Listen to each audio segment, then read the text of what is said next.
Hujan sering dianggap membawa kesegaran dan kehidupan. Namun, bagi sebagian masyarakat Nusantara, tetesan air bukan hanya hujan, ia juga bisa melambangkan air mata yang abadi. Kisah Batu Menangis adalah salah satu cerita rakyat yang hingga kini masih diceritakan dari mulut ke mulut. Sebuah dongeng penuh pesan moral yang menyelimuti pedesaan di Kalimantan dan wilayah lain di Nusantara.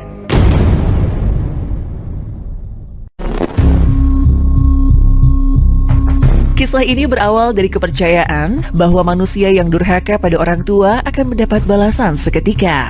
Bukan hanya di akhirat, tapi juga di dunia.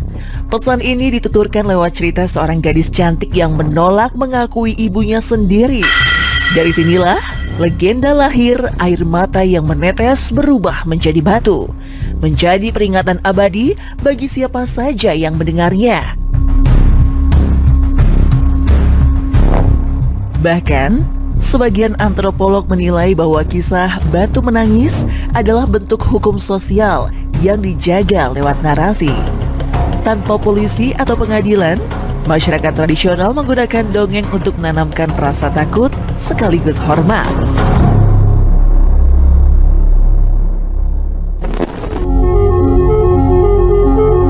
Dikisahkan, ada seorang gadis cantik jelita yang hidup sederhana bersama ibunya yang sudah tua.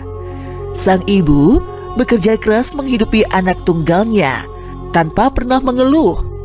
Namun, kecantikan si gadis membuatnya tinggi hati.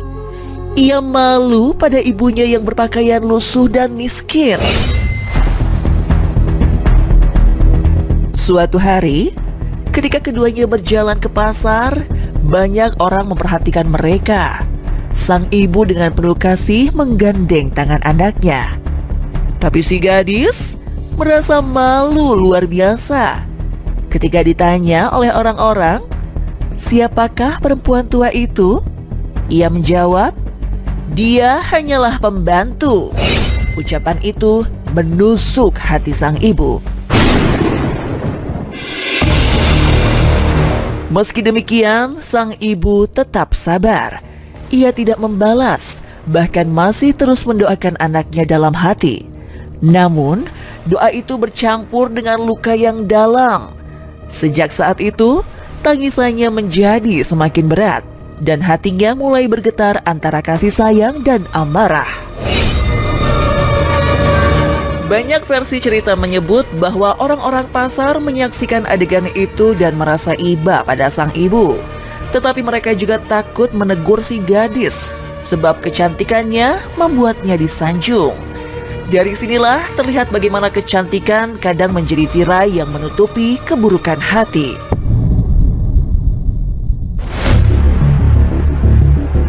Tak lama setelah perkataan kejam itu, sesuatu yang aneh terjadi. Tubuh si gadis mulai terasa berat. Kakinya kaku, sulit digerakkan. Ia terkejut saat menyadari kulitnya berubah menjadi keras, dingin, dan kelabu.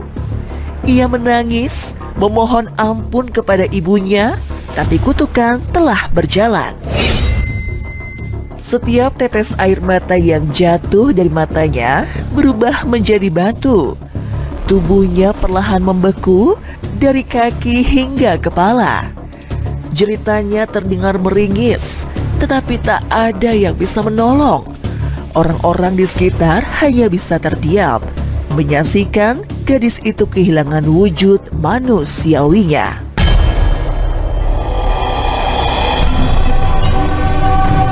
Dalam beberapa versi, disebutkan bahwa ibunya juga ikut menangis. Namun, air mata sang ibu justru menjadi saksi dan menambah beban batin gadis itu. Karena doa yang meluncur dari bibir seorang ibu diyakini langsung menembus langit. Konon, batu yang diyakini sebagai wujud gadis itu masih bisa ditemukan di daerah tertentu. Guratan di permukaan batu menyerupai wajah manusia dengan ekspresi kesedihan. Hal inilah yang membuat legenda semakin dipercaya nyata. Kisah Batu Menangis membawa pesan moral yang jelas. Tidak ada alasan untuk mempermalukan orang tua, siapapun mereka. Dalam budaya Nusantara, Bakti kepada orang tua dianggap sebagai jalan utama menuju keberkahan hidup.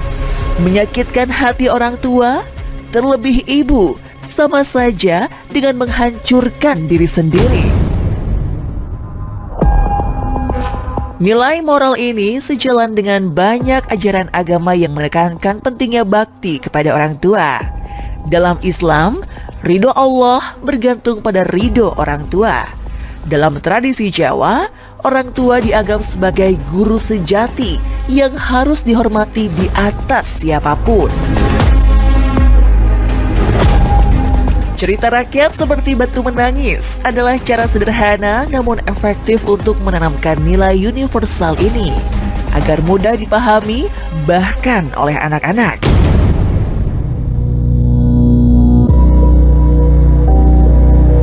Para antropolog melihat adanya pola mirip. Manusia yang sombong, angkuh atau durhaka sering mendapat hukuman berupa transformasi.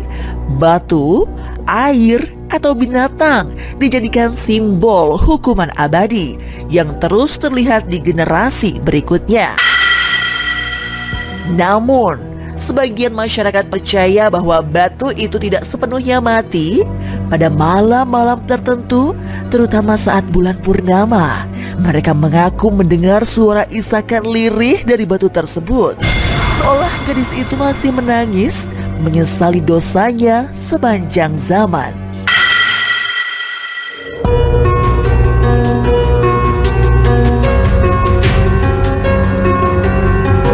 Di sisi lain, ada juga yang memandang legenda ini bukan sekedar mitos, melainkan refleksi psikologis. Rasa bersalah yang begitu besar bisa seolah-olah menghidupkan benda mati. Batu Menangis menjadi proyeksi rasa takut dan penyesalan yang diwariskan lintas generasi. Dan hingga kini, batu itu masih ada, menjadi objek wisata sekaligus pengingat.